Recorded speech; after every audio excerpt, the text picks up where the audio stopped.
Hi friends, அனைவருக்கும் வணக்கம். நாம் இன்றைக்கி பாரம்பரியமிக்க மருத்துவ குணம் நிறைந்த தேங்காய் பால் ரசம் எப்படி செய்யலான்னு பார்க்கலாங்க. இந்த மெத்தடில் தேங்காய் பால் ரசம் செஞ்சு பார்த்திங்கன்னா அதோட முழு சத்துக்களும் நமக்கு அப்படியே கிடைக்குங்க.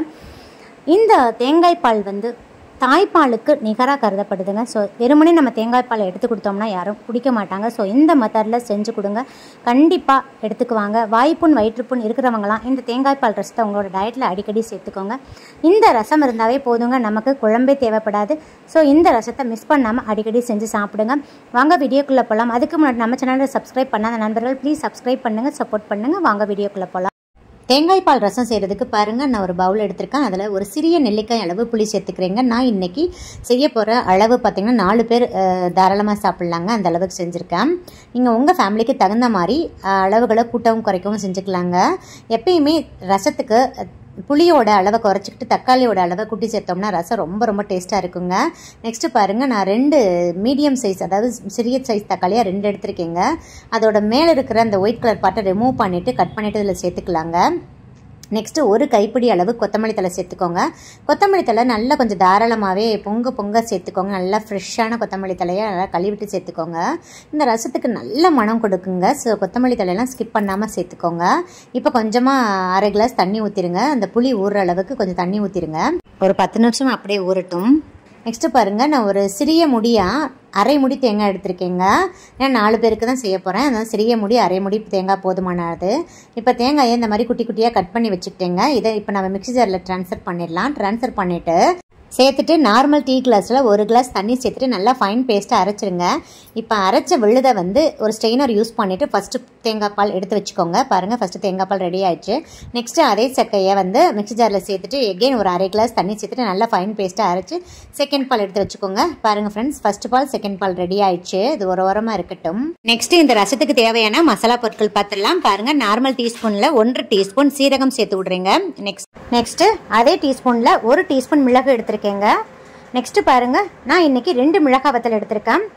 உங்கள் காரத்துக்கு தகுந்த மாதிரி எடுத்துக்கோங்க. ஆனால் இந்த ரசத்துக்கு அதிக அளவு காரம் இருந்தால் நல்லா இருக்காதுங்க, கம்மியான காரமே சேர்த்துக்கோங்க, அப்போ தான் ரசம் நல்லா இருக்கும்.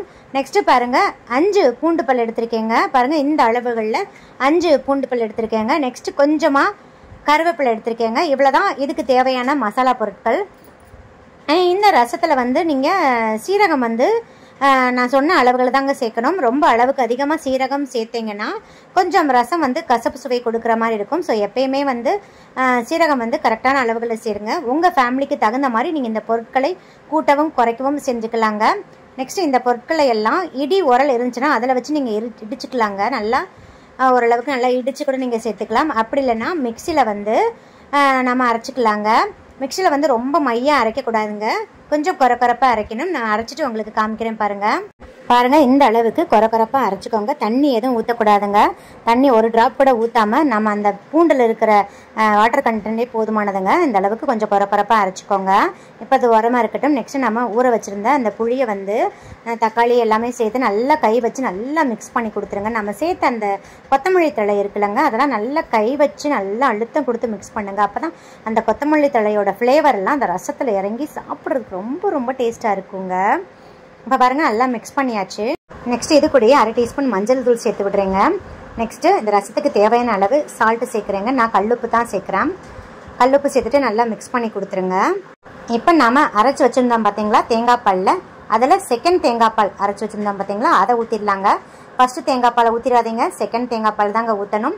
இப்போ ஊற்றிட்டு நல்லா மிக்ஸ் பண்ணி கொடுத்துருங்க. நான் இது கூடயே ஒரு பிஞ்ச் பெருங்காயத்தூள் சேர்த்துட்டுறேங்க. பெருங்காயத்தூள் சேர்த்துட்டு நல்லா மிக்ஸ் பண்ணி கொடுத்துருங்க. இப்போ நான் 1/2 கிளாஸ் தண்ணி சேர்த்துக்கிறேங்க. தண்ணி சேர்த்துட்டு நல்லா மிக்ஸ் பண்ணிவிட்டு உப்பு செக் பண்ணிக்கோங்க, தேவைப்படல ஆட் பண்ணிக்கலாம். பாருங்கள், நான் அரைத்த விழுதையும் ஃபஸ்ட்டு தேங்காய் பாலையும் இன்னும் சேர்க்கவே இல்லைங்க, இது ஓரமாகவே இருக்கட்டும். இப்போ தாளிப்பு பார்த்துடலாம். கடாய் எடுத்துக்கோங்க. 2 டீஸ்பூன் ஆயில் சேர்த்துக்கோங்க. 1/2 டீஸ்பூன் கடுகு, 1/4 டீஸ்பூனுக்கும் குறைவான அளவு வெந்தயம், கொஞ்சமாக உளுந்து சேர்த்துக்கோங்க. கடுகு வெடித்து உளுந்தும் வெந்தயம் நல்லா சிவந்துடணுங்க.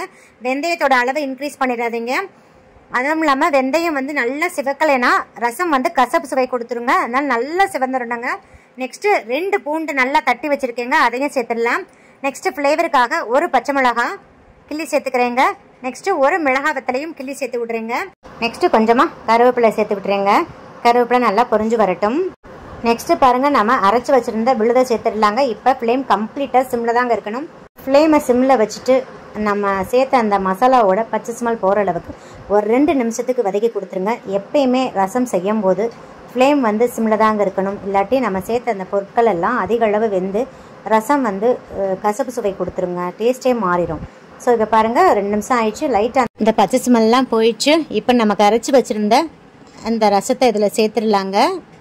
சேர்த்துட்டு கண்டிப்பாக ஃப்ளேம் சிம்மில் தாங்க இருக்கணும். ஏன்னா நம்ம தேங்காய் பால் சேர்த்துருக்கிறதுனால டக்குன்னு திரிஞ்சிடும். அதனால் சேர்த்துட்டு நல்லா மிக்ஸ் பண்ணி கொடுத்துருங்க.